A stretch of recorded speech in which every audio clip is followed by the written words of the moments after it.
Bonjour, bienvenue sur Mon Financier. La correction se poursuit à Paris avec un CAC qui a testé un plus bas dans la matinée à seulement 4922 points.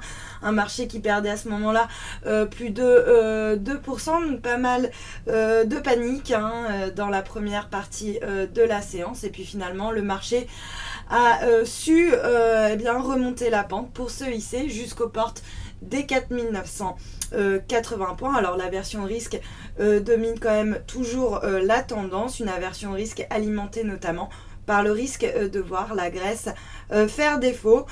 Du coup, le marché reste quand même en nette baisse à un petit peu moins de 1% autour des 4978 points. Et puis Wall Street qui vient d'ouvrir évolue également dans le rouge. Du côté des valeurs, encore pas mal de publications aujourd'hui. Eiffage recule de 3,36%. Le marché n'a pas apprécié la publication. Il faut dire que les perspectives sont assez moroses. Le marché qui s'inquiète notamment du faible niveau de prise de commande. Le secteur automobile européen accuse également l'une des plus fortes baisses sectorielles.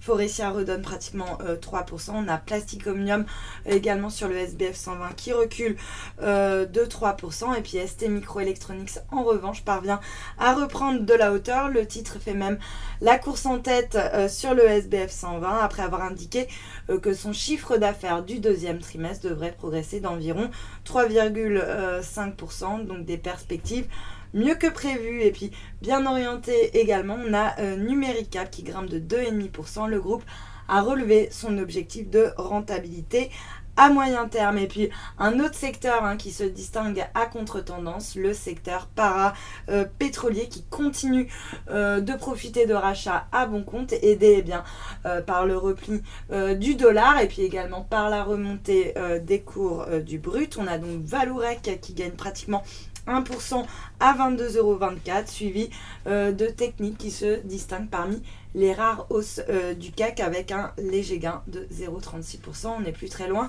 des 62 € sur le marché d'échange.